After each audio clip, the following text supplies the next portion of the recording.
မရင်ကျက်သေးတဲ့စိတ်တမာတိတွေရင့်ကျက်လာဖို့အတွက်အခြေခံအကြောင်းတရား၅မျိုးပြည့်စုံအောင်ရင်လုပ်ရမယ်တဲ့အဲ့ဒါပြည့်စုံမှရင့်ကျက်မှုဆိုဖြစ်လာတယ်အလွယ်တကူနဲ့ရမှာမဟုတ်ဘူးခုခေတ်လည်းပဲတချို့တရားစခန်းတွေမှာကြားရတယ်နော်ကြားရတယ်မွေလိုတွန့်လိန်နေတာတို့ထကနေတယ်တို့ရှိတယ်လို့ကြားဘူးတာပဲနော်အဲ့ဒါလို့အတိတ်ဘဝနဲ့ဆက်ဆက်ပြီးတော့စိတ်ထဲမှာပေါ်တဲ့အတိုင်းလျှောက်ပြီးတော့ဖြစ်နေတာတွေကတော့ရှိတတ်တယ်ပေါ့နော်ရှိတတ်တယ်သို့တော့အဲ့ဒါတွေနောက်ကိုလိုက်ပြီးတော့မျောပါနေရမှာမဟုတ်ဘူးမိမိရဲ့တမာရီစွမ်းအားဝီရိယစွမ်းအားနဲ့ဒါတွေကိုဖယ်ရှားပြီးတရားကိုတေချာရှုမြင်အောင်ကြိုးစားရမှာဖြစ်တယ်အဲ့ဒါလို့မကြိုးစားလို့ရှိရင်ဒီပေါ်မှာပဲပေါ်လောမျောပြီးတော့ပါနေတတ်တယ်ပေါ့အခုမေဂိယမထေရကိုမြတ်စွာဘုရားဟောတဲ့တရားလေးတွေကိုမှတ်ထားပြီးဘာလို့ရတော့ဆိုမရင်ကျက်သေးတဲ့စေတောဝိမု ക്തി လို့ခေါ်တဲ့တမာရီစွမ်းအားစိတ်ရဲ့စံကျင်မဲ့ကိလေသာတွေကလွတ်မြောက်ကြောင်းတမာရီရဲ့စံကျင်မဲ့ကိလေသာတွေကလွတ်မြောက်ကြောင်းအတွက်အကြောင်းအထောက်အကူ၅မျိုးရှိတယ်တဲ့အဲ့ဒီ၅မျိုးကဘာတော့ဆိုရင်နံပါတ်1ကကလျာဏမိတ်တာဆရာကောင်းသမားကောင်းလို့တယ်နော်ဒါတွေကိုဖြောက်ပေးအောင်ဟောပြောပေးနိုင်တဲ့ဆရာကောင်းသမားကောင်းကလျာဏမိတ်တာမိတ်ကောင်းဆွေကောင်းလို့တယ်နံပါတ်1နောက်မိမိကိုယ်တိုင်ကကိုချင်းသီလပြည့်ဝဖို့လိုတယ်စင်ကြယ်တဲ့သီလရှိရမယ်သီလကျိုးပေါက်နေတာမျိုးတို့သီလမစင်မကြယ်ဖြစ်နေတာမျိုးတို့မဖြစ်စေရဘူးတဲ့နံပါတ်2ကသီလနဲ့ပြည့်စုံအောင်ကြိုးစားရမယ်တဲ့သီလနဲ့ပြည့်စုံတယ်ဆိုလို့ရှိရင်ကိုယ်သီလကိုယ်ဆင်ញင်လိုက်တာနဲ့စိတ်ထဲမှာကျင့်တဲ့အာရမှုတွေဖြစ်လာတယ်အဲ့ဒီလိုဖြစ်လာသည့်ထိအောင်ကိုယ်သီလဆိုပါစို့၅ပါးသီလစောင့်တည်ထားရင်၅ပါးသီလငါဘယ်တော့မှမကျူးလွန်ဘူးငါစောင့်တည်လိုက်တဲ့အချိန်က၅ပါးသီလငုတ်တဏ္ဍာမှာပြည့်စုံတယ်ကျင့်တ်ဆရာကောင်းတယ်ငါဘဝမှာဒါအာကိုတစ်ခုကြီးရပြီလို့စိတ်ထဲမှာကျင့်တ်လောက်အောင်၅ပါးသီလကိုစောင့်တည်ထားတယ်ဟောသီလရှိတယ်ပြီးတဲ့အခါကျတော့နံပါတ်3ကဘာတော့ဆိုရင်တရားစကားဒီတရားစကားကိုကြားနာဖို့ဆိုတာလည်းအရေးကြီးတယ်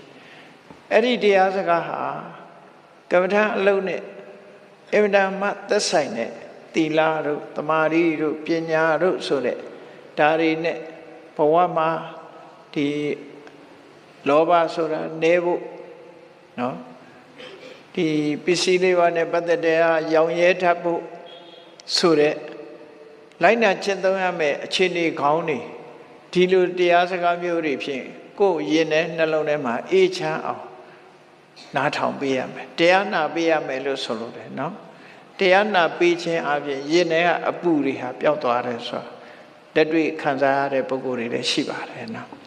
လက်တွေ့ခံစားရတဲ့ပုဂ္ဂိုလ်တွေရှိတယ်အဲ့ဒါလို့လုပ်ပြီးတဲ့အခါမှာနံပါတ်4ကကြိုးစားအထုတ်တဲ့ဝီရိယဝီရိယဆိုတာခုနပြောတဲ့မမှန်ကန်တဲ့အတွေးတွေကိုရင်ထဲကတွန်းထုတ်ပြဖို့လို့ဆက်လက်ခံမနေရဘူးလက်ခံတာကိုလက်ခံလို့ဖြစ်တာဟုတ်ဒီအတွေးတွေပေါ်လာလို့ရှိရင်တွန်းထုတ်ဘာနဲ့တွန်းထုတ်အာယုံပြောင်းပြီးတွန်းထုတ်နော်အာယုံပြောင်းပြီးတော့တွန်းထုတ်အောင်အဲ့ဒါလို့တခုခုနဲ့ပြောင်းလဲပြီးကမ္မထာအာယုံနဲ့တွန်းထုတ်ပြတာဝီရိယလို့ခေါ်တယ်အာယုံနောက်မှာမျောပါမနေပဲနဲ့မိမိမှတ်မယ်ထွက်လေဝင်လေမှတ်မယ်ဆိုရင်ထွက်လေဝင်လေမရရအောင်မှတ်နော်မရရအောင်မှတ်တယ်အဲ့ဒါလို့ဝီရိယနဲ့ကြိုးစားအထုတ်ပြီးတဲ့အခါမှာနံပါတ်5ကပညာတဲ့အဲ့ဒီပညာတော့အရာရာမှာဆင်ញင်သုံးသပ်နိုင်တဲ့ပညာအဲ့ဒီကနေပြီးတော့ဘယ်အရာမှမမြဲဘူးဆိုတဲ့ဝိပဿနာပညာဒီဟာရှိကိုရှိရမယ်လို့ဆိုလို့ကိုတွေးနေတဲ့အတွေးတွေအာယုန်တွေနဲ့ပတ်သက်ပြီးကြည့်တော့အော်တွေးတဲ့စိတ်ကလည်းမမြဲဘူးတွေးနေတဲ့အာယုန်တွေကလည်းပဲပျောက်ကွယ်နေတာဆိုတဲ့သဘောတရားတွေကိုဆင်ញင်သုံးသပ်ကြည့်လိုက်မယ်ဆိုလို့ရှိရင်ခုနကအတွေးတွေဟာရပ်ဆိုင်သွားမှာပဲဖြစ်တယ်ပေါ့အဲ့ဒါလို့ဝိပဿနာပညာနဲ့မမြဲတဲ့သဘောတွေကိုဆင်ញင်စဉ်းစားပေးရမယ်အဲ့ဒီတဖြည်းဖြည်းကိုယ့်ရဲ့ပညာဟာရင့်ကျက်လာမှာဖြစ်အဲ့တော့ဆရာကောင်းသမားကောင်းဟာအရေးကြီးတယ် ဆရာကောင်းသမားကောင်းပေါ်မှာမှီပြီးတော့ကိုချင်းသီလရှိရမယ်ဆရာကောင်းသမားကောင်းထံကနေပြီးတော့တရားစကားကြားနာမှုရှိရမယ်ကြိုးစားအထောက်တဲ့ဝီရိယရှိရမယ်အသိပညာရှိရမယ်လို့ဒီ5မျိုးကိုယ့်ရဲ့နှလုံးထဲမှာအခိုင်အမာတိဆောက်ပြီးတဲ့နောက်မှာတဲ့ဒီဝိပဿနာဒီတရားကျင့်စဉ်4မျိုးကိုဆက်လက်ပြီးတော့ကျင့်သုံးပါမြတ်စွာဘုရားမိဂိယဟော